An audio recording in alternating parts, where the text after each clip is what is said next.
कहानी की शुरुआत में हमें जोनास टेलर नाम के एक एक्सपीरियंस डाइवर को दिखाया जाता है। वो अपनी टीम के साथ एक डूबी हुई सबमरीन में फंसे कुछ लोगों को बाहर निकालने की कोशिश कर रहा है। वैसे तो इस तरह का काम उसने पहले भी कई बार किया है, लेकिन इस बार की सिचुएशन बिल्कुल अलग है, क्योंकि सबमरीन के बाहर कुछ ऐसा है जो जोनास ने पहले कभी नहीं देखा। उनके रडार पर एक बहुत ही विशाल साइज की कोई चीज डिटेक्ट होती है जो उन्हीं की तरफ तेजी से बढ़ रही है। जोनास इस बीच ज्यादातर लोगों को बाहर निकालने में कामयाब हो जाता है, लेकिन कुछ लोग अभी भी अंदर फंसे हुए थे और ठीक उसी मोमेंट पर बाहर का वो विशाल जीव सबमरीन को जोरदार टक्कर मारता है। इस टक्कर से सबमरीन का काफी हिस्सा डैमेज हो जाता है, जिसकी वजह से मजबूरन अंदर फंसे लोगों को छोड़कर जोनास को बाहर निकलना पड़ता है और अगले ही पल वो जीव पूरी सबमरीन को तबाह कर देता है। इस इंसिडेंट के बाद जोनास की लाइफ पूरी तरह बदल जाती है। कोई भी उसकी बात पर यकीन नहीं करता। उसने कहा था कि समंदर की गहराइयों में एक बहुत बड़ा मॉन्स्टर है, लेकिन सब यह सोच लेते हैं कि शायद वो मेंटली डिप्रेस्ड हो चुका है और माना वन रिसर्च कंपनी उसे नौकरी से निकाल देती है। इसके बाद बीत जाते हैं पूरे 5 साल। इन 5 सालों में जोनास समंदर से जितना हो सके दूर थाईलैंड के एक स्लम एरिया में रहने लगता है। इसके बाद हमें समंदर के बीचों बीच वो माना वन रिसर्च सेंटर दिखाया जाता है, जहां साइंटिस्ट्स एक बहुत ही शॉकिंग चीज डिस्कवर करते हैं। अब तक डिस्कवर की गई समंदर की सबसे गहरी जगह मारियाना ट्रेंच है, जो करीब 35,800 फीट गहरी है। लेकिन उनकी रिसर्च कहती है कि मारियाना ट्रेंच इससे भी कहीं ज्यादा गहरी है। असल में जिसे इतने दिनों से लोग समंदर का बॉटम समझ रहे थे, वो सिर्फ हाइड्रोजन सल्फाइड की एक लेयर थी। यानी इसके नीचे शायद कुछ ऐसा है जो आज तक दुनिया की हिस्ट्री में किसी ने नहीं देखा, और इसी चीज को टेस्ट करने के लिए आज वो पहली बार उस लेयर के नीचे एक सबमरीन भेज रहे हैं। यहीं पर हमें इस रिसर्च टीम के लीडर मिनवे झोंग और उनकी बेटी स्वीन दिखाई देते हैं। कुछ ही देर बाद वो सबमरीन को लॉन्च कर देते हैं। उस सबमरीन में 3 क्रू मेंबर्स थे, लूसी और उसके 2 साथी। उनकी सबमरीन धीरे धीरे समंदर की गहराई में जाने लगती है और एक टाइम ऐसा आता है जब वो हाइड्रोजन सल्फाइड की उस लेयर को पार कर लेते हैं। लेयर के उस पार जाते ही उन तीनों के होश उड़ जाते हैं। ये जैसे एक बिल्कुल अलग ही दुनिया थी। अजीबोगरीब और विशालकाय जीव वहां घूम रहे थे। यहाँ तक कि उन्हें ऐसे जीव भी दिखाई देते हैं जिन्हें पहले सिर्फ फॉसिल्स में देखा गया था, वो यहाँ जिंदा घूम रहे थे। नेचर के इस अमेजिंग नजारे को पूरी टीम हैरान होकर देख रही थी। लेकिन तभी रडार पर अचानक एक अजीब सा सिग्नल मिलता है और वो सिग्नल धीरे धीरे और स्ट्रांग होने लगता है, यानी कोई चीज उनकी तरफ बढ़ रही थी। जब तक वो कुछ समझ पाते, तभी एक बहुत ही पावरफुल झटके से उनकी सबमरीन बुरी तरह हिल जाती है। यह देखकर लूसी तुरंत रिसर्च सेंटर से कांटेक्ट करने की कोशिश करती है, लेकिन तब तक उनका कम्युनिकेशन सिस्टम टूट चुका था। इस वजह से चाहकर भी वो किसी से कांटेक्ट नहीं कर पा रहे थे। इधर माना वन रिसर्च सेंटर के कंट्रोल रूम से सब उनके साथ कांटेक्ट करने की कोशिश करने लगते हैं, लेकिन कुछ भी काम नहीं करता। सिर्फ उनका लोकेशन ट्रैकर ही उस वक्त काम कर रहा था। सोचो तो, अगर तुम होते तो इस मोमेंट पर क्या करते? सिचुएशन खराब होते। देख, रिसर्च सेंटर में उनकी टीम का एक मेंबर बोल पड़ता है कि उन तीनों को बचाने के लिए अब इकलौता रास्ता जोनास टेलर को ढूंढना है, क्योंकि जोनास ही इकलौता ऐसा इंसान है जो समंदर की इतनी गहराई में डाइव करके जिंदा वापस लौटा था। लेकिन तभी एक दूसरा मेंबर इस प्रपोजल को सुनकर गुस्से से लाल हो जाता है। वो कहता है कि जोनास ने पहले भी एक मिशन में कुछ लोगों को बचाया जरूर था, लेकिन कई लोगों को वो पीछे छोड़कर चला आया था। इसलिए वो नहीं चाहता कि जोनास की वजह से फिर से उनकी टीम का कोई मारा जाए। लेकिन सिचुएशन उस वक्त ऐसी हो चुकी थी कि कोई दूसरा ऑप्शन ही नहीं था। इसीलिए कोई और रास्ता न देखकर डॉक्टर झांग और उनका एक कलीग थाईलैंड में जोनास के पास पहुंचते हैं। इसके बाद वो उसे सब कुछ साफ साफ बताते हैं कि मारियाना ट्रेंच में एक अनजाने जीव ने उनकी सबमरीन पर हमला कर दिया है। हालांकि जोनास शुरू में साफ मना कर देता है, लेकिन डॉक्टर झांग तब उसे बताते हैं कि उन तीनों में उसकी एक्स वाइफ यानी लूसी भी शामिल है। अब यह बात सुनकर जोनास मना नहीं कर पाता। वो हमेशा की तरह मान जाता है। इसके बाद वो सब रिसर्च सेंटर वापस आ जाते हैं, लेकिन तब तक एक और इंसिडेंट हो चुका था। डॉक्टर झांग की बेटी स्वीन किसी की बात न सुनकर खुद ही एक सबमरीन लेकर उन्हें रेस्क्यू करने के लिए समंदर की गहराई में चली गई थी। हालांकि बाकी टीम मेंबर्स ने उसे रोकने की कोशिश की थी, लेकिन उसे जोनास पर रत्ती भर भी भरोसा नहीं था। इसलिए वो अकेले ही सबको जल्दी से बाहर निकालने के लिए निकल पड़ती है। लेकिन समंदर की उस गहराई में अकेले जाने का क्या मतलब होता है, ये स्वीन उस वक्त समझ नहीं पाई थी। डॉक्टर झांग अपनी बेटी की इस हरकत से हैरान रह जाते हैं। इधर जोनास तुरंत एक सबमरीन लेकर समंदर की गहराई में डाइव लगा देता है और रडार पर स्वीन की सबमरीन की लोकेशन ट्रैक करने लगता है। इधर स्वीन तब तक उस हाइड्रोजन सल्फाइड ग्रेफाइट की लेयर को पार करके बिल्कुल नीचे पहुंच चुकी थी और थोड़ा आगे बढ़ते ही उसे लूसी की फंसी हुई सबमरीन दिखाई देती है। तब वो अपनी सबमरीन से एक कनेक्टर निकालकर उसे लूसी की सबमरीन से जोड़ने की कोशिश करने लगती है, मगर ठीक उसी मोमेंट पर एक जोरदार झटके से उसकी सबमरीन पलट जाती है। स्वीन किसी तरह अपनी सबमरीन को सीधा करने की कोशिश करती है, लेकिन उससे पहले ही चारों तरफ से एक बहुत बड़ी चीज उसकी सबमरीन को जकड़ लेती है। क्या हो रहा है? जब तक वो कुछ समझ पाती तभी वो जो देखती है उससे उसका खून जम जाता है। एक बहुत ही जायंट स्क्विड ने उसकी सबमरीन को बुरी तरह लपेट रखा था। उसके टेंटिकल्स इतने ज्यादा पावरफुल थे कि थोड़ा और प्रेशर पड़ते ही सबमरीन टूटकर टुकड़े टुकड़े हो जाती। इस मोमेंट पर स्वीन के पास करने को कुछ नहीं बचा था, लेकिन अचानक बिना किसी रीजन के वो स्क्विड उसकी सबमरीन को छोड़ देता है। बाहर एकदम घुप अंधेरा है, मगर ठीक तभी वहां आकर एंट्री लेती है एक मॉन्स्टर शार्क। इस जीव का साइज देखकर स्वीन पूरी तरह से हैरान रह जाती है, क्योंकि जिस स्क्विड ने उसकी पूरी सबमरीन को जकड़ रखा था उसे इस शार्क ने एक ही बाइट में खत्म कर दिया। तो आप समझ ही सकते हैं कि यह शार्क असल में कितनी बड़ी है। यह असल में एक मेगालोडन शार्क है, जो दुनिया की हिस्ट्री में सबसे बड़ी शिकारी मछली मानी जाती है। लेकिन ये जीव तो लाखों साल पहले ही दुनिया से गायब हो चुका था, तो फिर ये यहाँ कैसे आया? इसका जवाब आपको थोड़ी देर बाद मिलेगा। यह सब देखकर स्वीन वहां से निकलने के लिए अपनी सबमरीन स्टार्ट करने की कोशिश करने लगती है, लेकिन स्क्विड के हमले की वजह से उसका इंजन लगभग खराब हो चुका था। इधर रडार पर वो देखती है कि शार्क दोबारा उसी की तरफ घूम कर आ रही है। स्वीन मान लेती है कि उसकी कहानी अब यही खत्म है, लेकिन ठीक उसी मोमेंट पर शार्क उसके पास से निकल जाती है। असल में जोनास बिल्कुल सही टाइम पर वहां पहुंच गया था। उसने शार्क का ध्यान भटकाने के लिए दूसरी तरफ कुछ डिकोय मिसाइलें फायर की थीं और इस रोशनी को देखकर शार्क उसी तरफ चली जाती है। जोनास तब रेडियो पर स्वीन से तुरंत रिसर्च सेंटर की तरफ वापस जाने को कहता है। स्वीन किसी तरह अपनी खराब सबमरीन को लेकर धीरे धीरे ऊपर की तरफ बढ़ने लगती है। इधर जोनास थोड़ा आगे बढ़ते ही लूसी की फंसी हुई सबमरीन को देख लेता है। एक पल की भी देरी किए बिना वो तुरंत अपनी सबमरीन को उसके साथ कनेक्ट करता है और दरवाजा खोलकर अंदर जाता है। तीनों लोग जिंदा थे। जोनास यहाँ अपनी एक्स वाइफ लूसी को भी देखता है। इसके बाद वो एक एक करके उन्हें बाहर निकालकर अपनी सबमरीन में शिफ्ट करने लगता है, लेकिन दो लोगों को बाहर निकालने के तुरंत बाद रडार पर एक बार फिर वही खतरनाक सिग्नल मिलता है, यानी वो मॉन्स्टर शार्क दोबारा वापस आ चुकी थी और इस बार वो सीधे उन्हीं की तरफ तेजी से बढ़ रही थी। सिचुएशन खराब होते देख उन तीनों में से एक मेंबर जानबूझकर अंदर से सबमरीन का दरवाजा लॉक कर देता है और उन्हें ऊपर चले जाने को कहता है, यानी वो खुद को सैक्रिफाइस करके बाकी लोगों को बचाने का डिसीजन लेता है, क्योंकि यहाँ अब एक पल की भी देरी करने का मतलब था सबका मारा जाना। हमेशा की तरह न चाहते हुए भी उसे वहीं छोड़कर वो तीनों ऊपर चले जाते हैं और अगले ही पल शार्क आकर उस सबमरीन को टक्कर मारती है और उसे पूरी तरह तबाह कर देती है। इसके बाद जब सब रिसर्च सेंटर वापस आ जाते हैं तो स्वीन अपनी जान बचाने के लिए जोनास को थैंक्स कहती है। सारी प्रॉब्लम शायद यही खत्म हो जाती, लेकिन तभी सबसे अनएक्सपेक्टेड इंसिडेंट होता है। स्वीन की छोटी बेटी जब रिसर्च सेंटर के अंडर वाटर ऑब्जर्वेशन लेवल पर खेल रही थी, तभी समंदर के काले अंधेरे में अचानक एक बहुत बड़ा काला साया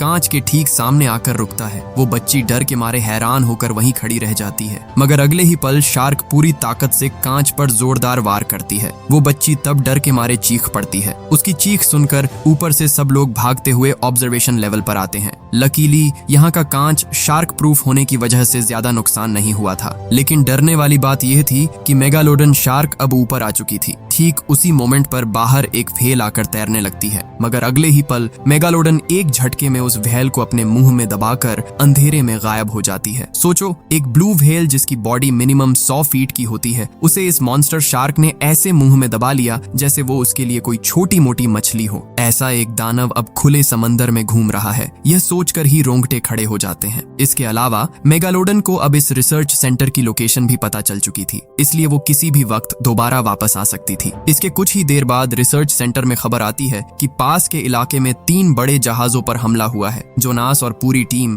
एक शिप लेकर उस तरफ निकल पड़ते हैं। स्पॉट पर पहुंचकर वो देखते हैं कि चारों तरफ सिर्फ डूबे हुए जहाजों का मलबा और इंसानी बॉडी के पार्ट्स तैर रहे हैं। साफ समझ आ रहा था कि वहां जो लोग थे उनमें से अब कोई भी जिंदा नहीं बचा है। और तभी थोड़ी दूर पर उन्हें एक बहुत बड़ी लहर दिखाई देती है और उस लहर के ऊपर विशाल शार्क का पंख दिख रहा था, यानी मेगालोडन अभी भी वही मौजूद थी। इसलिए अब सब लोग डिसाइड करते हैं कि इस शार्क को वो यही मार डालेंगे, क्योंकि इसके एक के बाद एक हमलों की वजह से कई बेकसूर लोग अपनी जान गंवा रहे थे। इस बारे में वो चाइनीज गवर्नमेंट को सब कुछ बताते हैं, लेकिन मेगालोडन की बात सुनकर कोई भी उनकी बात पर यकीन नहीं करता। इसलिए कोई और रास्ता न देखकर वो खुद ही शार्क को खत्म करने की तैयारी करते हैं। मगर इस बड़ी बोट को लेकर उसके पास जाने का मतलब था सीधे मौत को गले लगाना। इसीलिए प्लान यह बनता है कि जोनास पहले पानी में उतरेगा और शार्क की बॉडी पर एक ट्रैकर लगा देगा। इसके बाद उसकी मूवमेंट को ट्रैक करके सही मौका देखकर उसकी बॉडी में जहर इंजेक्ट कर दिया जाएगा और उसे आसानी से खत्म कर दिया जाएगा। हमेशा की तरह जोनास ट्रैकर गन लेकर पानी में कूद जाता है। धीरे धीरे वो शार्क के करीब पहुंच जाता है और मौका मिलते ही गन से ट्रैकर को शार्क के पंख में गाड़ देता है। लेकिन इसी बीच शार्क का ध्यान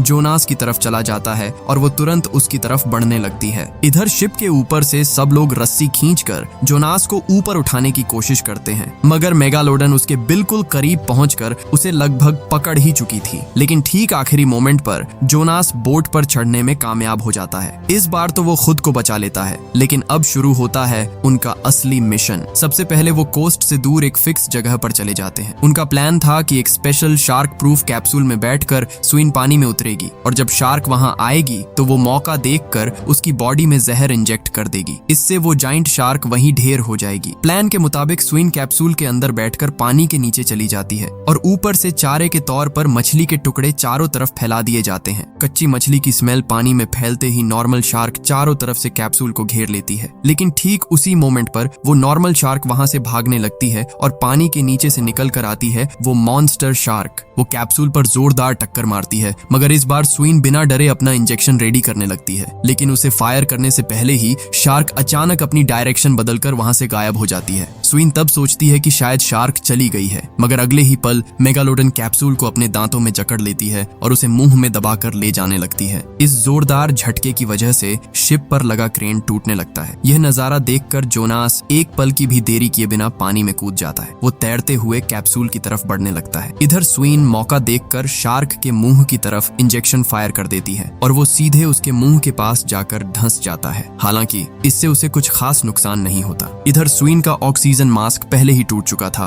और उसका लेवल लगभग 0 पर आ गया था। ऊपर से शार्क भी दोबारा उसी की तरफ बढ़ रही थी। सिचुएशन खराब होते देख शिप के ऊपर से टीम मेंबर्स मीट का एक बैग पानी में फेंक देते हैं ताकि शार्क का ध्यान भटकाया जा सके। मीट की स्मेल मिलते ही शार्क जैसे ही उस तरफ घूमती है, जोनास तुरंत कैप्सूल खोलकर स्विन को बाहर निकालता है और ऊपर की तरफ तैरने लगता है। लेकिन मेगालोडन एक बार फिर उनकी तरफ मुड़ जाती है, मगर वो कुछ कर पाती उससे पहले ही क्रेन की एक रस्सी उसके पंख में फंस जाती है। इस वजह से कुछ सेकंड्स के लिए शार्क रुकने पर मजबूर हो जाती है। उसी मौके का फायदा उठाकर जोनास आखिरकार स्विन को लेकर शिप के डेक पर पहुंचने में कामयाब हो जाता है। कुछ ही देर में स्विन को होश आ जाता है। इधर जहर के असर की वजह से मेगालोडन अब धीरे धीरे बेदम होने लगती है और एक टाइम ऐसा आता है जब वो पानी के ऊपर तैरने लगती है। यानी आखिरकार वो इस मॉन्स्टर मछली को मारने में कामयाब हो गए हैं। इस खुशी में सब लोग झूम उठते हैं। इसके बाद प्रूफ के तौर पर वो इस शार्क को अपने साथ लैब ले जाने लगते हैं। लेकिन ठीक उसी मोमेंट पर कुछ ऐसा होता है जिसकी आप कल्पना भी नहीं कर सकते। अचानक एक और जाइंट शार्क आती है और पहली वाली शार्क को अपने मुंह में दबाकर ले जाती है। यह तो जैसे कोड में खाज होने जैसा था। इससे पहले कि वो कुछ समझ पाते, इस अचानक हुए हमले से उनका शिप पूरी तरह से पलट जाता है। एक एक करके सब लोग पानी में गिरने लगते हैं। असल में अब तक हम जिस शार्क को देख रहे थे वो महज एक मेगालोडन का बच्चा थी और अब जिस शार्क को वो देख रहे हैं वो पूरी तरह से बड़ी हो चुकी है, यानी असली मेगालोडन। यह बात समझते ही पूरी टीम में खौफ फैल जाता है, क्योंकि अगर वो बच्चा ही 60 फीट का था तो ये कितनी बड़ी होगी। तभी उनके टीम मेंबर्स में से एक डॉक्टर तैरकर शिप की तरफ आने की कोशिश कर रहा था, लेकिन उसी पल मेगालोडन उसे एक झटके में दबोचकर समंदर की गहराई में ले जाती है। बाकी लोग किसी तरह एक छोटी बोट के जरिए वहां से भागने की कोशिश करते हैं, मगर वो मॉन्स्टर शार्क अब भी उनका पीछा नहीं छोड़ती। जोनास तब किसी तरह बोट को दूसरी डायरेक्शन में ले जाकर इस बार खुद को बचाने में कामयाब हो जाता है। लेकिन डॉक्टर जांग शिप पलटने के दौरान सीरियसली इंजर्ड हो गए थे और इतनी देर से वो घाव उन्हें अंदर ही अंदर खत्म कर रहा था। स्विन अपने पिता के पास बैठकर उनका हाथ कसकर थाम लेती है। डॉक्टर जांग अपनी बेटी से बस इतना ही कहते हैं कि मुझे तुम पर बहुत गर्व है बेटा, लाइफ में हमेशा अपना सिर ऊंचा करके जीना। ये कहते हुए वो अपनी बेटी का चेहरा देखते देखते अपनी आखिरी सांस लेते हैं। इसके बाद रिसर्च सेंटर लौटने पर सब लोग इस बात को समझने की कोशिश करने लगते हैं, क्योंकि एक शार्क तो ठीक थी, लेकिन दो शार्क एक साथ ऊपर कैसे आ गई। तभी उन्हें एक बहुत ही हैरान करने वाली बात पता चलती है।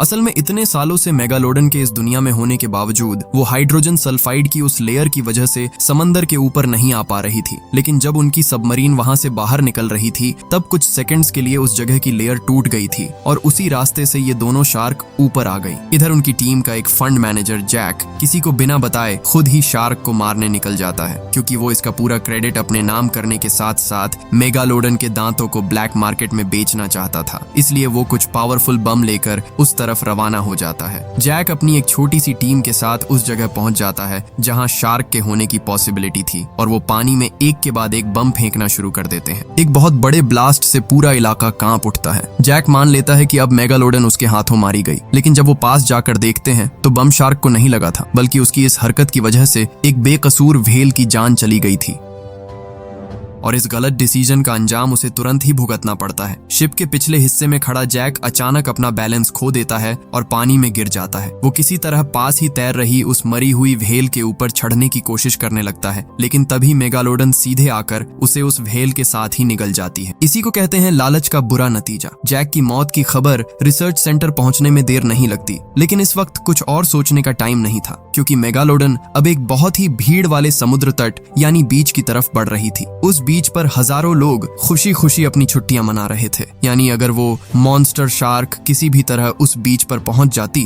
तो क्या तबाही मचती, ये बताने की जरूरत नहीं है। जोनास एक पल की भी देरी किए बिना शिप लेकर उस बीच की तरफ भागता है। रास्ते में वो लोग अपना प्लान तैयार करते हैं। जोनास और स्वीन दो अलग अलग अंडर वाटर ग्लाइडर लेकर पानी में उतरेंगे और उस ग्लाइडर से मिसाइल फायर करके पहले शार्क को घायल करेंगे, फिर उसकी बॉडी में जहर इंजेक्ट करके उसे खत्म कर देंगे। लेकिन क्या इस जायंट शार्क को इतनी आसानी से खत्म किया जा सकेगा? इसका जवाब अभी तक किसी के पास नहीं था। इधर बीच पर लोग अब भी अपने में मस्त थे, लेकिन तब तक वो मॉन्स्टर शार्क बीच के बिल्कुल करीब पहुंच चुकी थी। पानी के नीचे से वो धीरे धीरे लोगों की तरफ बढ़ने लगती है। उसकी इस विशाल बॉडी को देखते ही पल भर में बीच पर भगदड़ और खौफ मच जाता है, लेकिन लोगों का इस तरह भागना उसे और ज्यादा अट्रैक्ट कर लेता है। मेगालोडन बीच पर हमला करने ही वाली थी, मगर ठीक तभी जोनास और उसकी टीम का शिप वहां पहुंच जाता है। वो एक डिवाइस के जरिए समंदर में ब्लू व्हेल की आवाज बजाना शुरू कर देते हैं। उस आवाज को सुनते ही मेगालोडन बीच को छोड़कर उस तरफ दौड़ पड़ती है। इस तरह कई लोगों की जान बच जाती है। हालांकि इस आवाज ने मेगालोडन को बहुत ज्यादा गुस्से में ला दिया था, क्योंकि कोई भी शिकारी अपने इलाके में किसी दूसरे की मौजूदगी बर्दाश्त नहीं कर सकता। इधर जोनास और स्वीन दो ग्लाइडर लेकर पानी में उतर जाते हैं। इन दोनों ग्लाइडर्स के साथ मिसाइल लॉन्चर लगे हुए थे। इस बीच मेगालोडन उस डिवाइस के बिल्कुल करीब पहुंच जाती है। इधर एक पल की भी देरी किए बिना जोनास और स्वीन दोनों तरफ से शार्क को घेरने की कोशिश करते हैं, लेकिन मेगालोडन तब जोनास के पीछे पड़ जाती है। जोनास किसी तरह ग्लाइडर लेकर समंदर की गहराई में डाइव लगाता है, मगर तभी उसके सामने काल बनकर मेगालोडन आ खड़ी होती है। वो तुरंत अपने ग्लाइडर से मिसाइल लॉन्च करने की कोशिश करता है, लेकिन शार्क के हमले की वजह से उसका लॉन्चर पहले ही जैम हो चुका था। सिचुएशन खराब होते देख स्वीन अपने ग्लाइडर से मिसाइल फायर करती है, मगर इससे उस मॉन्स्टर शार्क का कुछ खास नहीं बिगड़ता। उल्टे वो घूमकर स्वीन के ग्लाइडर पर जोरदार वार कर देती है, जिससे स्वीन अपने ग्लाइडर का कंट्रोल खो देती है। इधर जोनास के दिमाग में तब एक दूसरा आइडिया आता है। चूंकि मिसाइल से शार्क का कुछ नहीं बिगड़ रहा था, इसलिए अब वो अपने ग्लाइडर को पूरा उल्टा घुमा देता है, ताकि ग्लाइडर का नुकीला और धारदार हिस्सा ऊपर की तरफ रहे। इसके बाद वो अपने ग्लाइडर को सीधे मेगालोडन के पेट की तरफ चला देता है। इस वार से उसके पेट का एक बड़ा हिस्सा चीर जाता है। शार्क तब दर्द के मारे छटपटाते हुए अपनी पूंछ से जोनास के ग्लाइडर पर जोरदार वार करती है, जिससे ग्लाइडर पूरी तरह खराब हो जाता है। अब उसके पास बचने का कोई रास्ता नहीं बचा था। इधर शार्क बेहद गुस्से में उसकी तरफ बढ़ती है और देखते ही देखते वो जोनास को ग्लाइडर के साथ अपने मुंह में दबोच लेती है। उसके जबड़े के भारी प्रेशर से